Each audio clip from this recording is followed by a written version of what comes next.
esta historia nace en un sitio que no tiene nada que ver con México. Yo toda la vida he estado muy a caballo entre el documental y la ficción, pero sobre todo yo he trabajado mucho en documental y en documental periodístico para la televisión. Fui 3 años y medio el jefe de realización de Salvados y esta historia nace rodando un pequeño documental para Salvados en Kabul. Fuimos a cubrir la última llegada de los talibanes. Nos tocó ir a rodar una historia con un compañero, Joan, que es un cámara de conflictos pero que tiene mucho gusto estético y narrativo. Rodamos la historia de una familia que tenía como que desmantelar su hogar porque no podía subsistir, tenía que vender todos sus objetos de valor y mientras iban cargando un camión junto a sus primos, entre ellos hablaban en urdu, pero no hacía falta saber qué decían porque se entendía todo, es que era cine puro. Entonces luego nos subimos a ese camión, bajamos por las colinas de Kabul y llegamos a un mercadillo improvisado con miles y miles de personas que se había formado en una explanada de Kabul y allá bajaron, se acercaron como los comerciantes y empezaron a regatear y cada mueble que vendían era un dolor grande para ellos. Y entonces nada, volvimos al hotel y yo le decía a Joan, es que tío, esto es cine.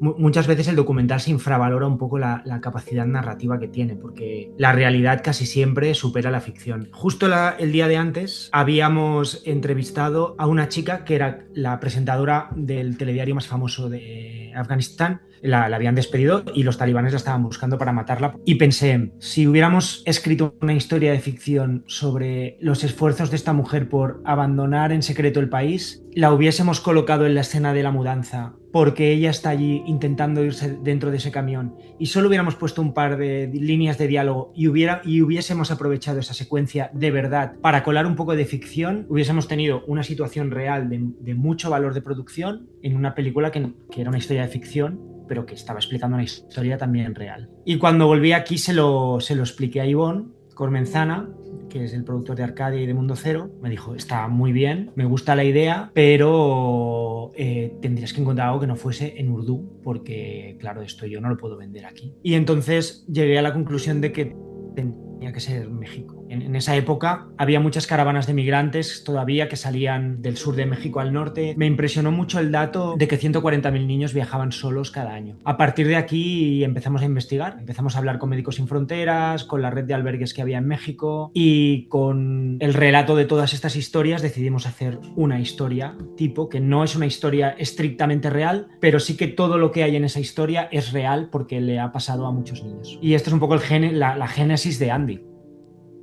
Nosotros hemos hecho todo el viaje, ¿no? Desde la frontera del sur, el río Suchiate, Tecunumán, hasta la frontera del norte, que es Nogales, el paso para Arizona. En el sur tú tienes a migrantes llenos de ilusiones y de sueños y un poco cagados porque saben que se van a enfrentar a situaciones muy complicadas. Pero lo peor que les pasa es que van perdiendo la esperanza a medida que van subiendo. En el norte muchas veces te encuentras gente en dos estadios. Uno ya es migrantes estructurales, llevan mucho tiempo ahí, siguen intentando pasar, pero todavía no lo han conseguido. Y la siguiente fase es ya vagabundos. Han perdido la esperanza de cruzar, ya son vagabundos que lo único que intentan es sobrevivir. Por un lado no quería dar la espalda a esta luz que tiene la gente todo el tiempo mientras viaja y a los pequeños momentos que hay en los viajes de contemplar una puesta de sol bonita, porque esto lo hacen, ¿eh? Pero tampoco quería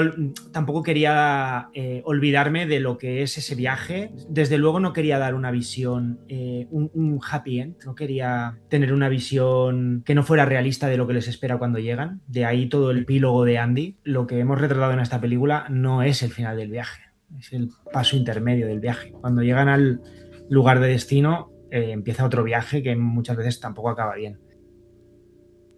Nosotros cuando yo volví de Kabul escribimos un guión y después decidimos filmar el viaje solo de manera documental para saber qué es lo que había. Joan fue a México e hizo el viaje. Rodó en los espacios en los que todo pasa, toda la ruta que hacen. Después volvimos, rehicimos el guión en base a todo el material que habíamos grabado. Todo ese material a nosotros nos servía para luego B-roll de la película. Obviamente hubo un trabajo muy grande de luego pararse, pedir permisos de imagen, etcétera, etcétera. Digamos que las grandes dificultades eran de incertidumbre y de gestión. No, México es un país que tiene sus normas. En algunos lugares es especialmente complicado, sobre todo en las fronteras. Y claro, los rodajes estaban como muy condicionados. Hay localizaciones que se han caído el mismo día. Hemos tenido que localizar real time, como si dijéramos, y rodar en una localización nueva que ni habíamos visto. Y luego en el norte hemos rodado en sitios, bueno, que tenían su riesgo. Es el peligro de intentar rodar en los lugares reales, pero luego yo creo que eso en la película está que todo lo que hay es de verdad. A ver, las historias se hacen para que se vean, ¿no? Yo siempre he creído que esta es una peli de festivales. Es un tema que a mí me llega mucho y me interesa mucho, pero yo entiendo que es un tema que hay mucha gente a la que le pueda quedar lejos. Y la migración siempre es lo mismo. O sea, es gente que necesita escapar de una situación que muchas veces es pobreza, pero otras veces es violencia, e intentan ir a un sitio en el que estamos gente que vivimos mucho mejor que ellos y no lo hacen para aprovecharse de nosotros, sino para sobrevivir o para prosperar. Yo creo que si esta película empieza a tener un poco de visibilidad en festivales,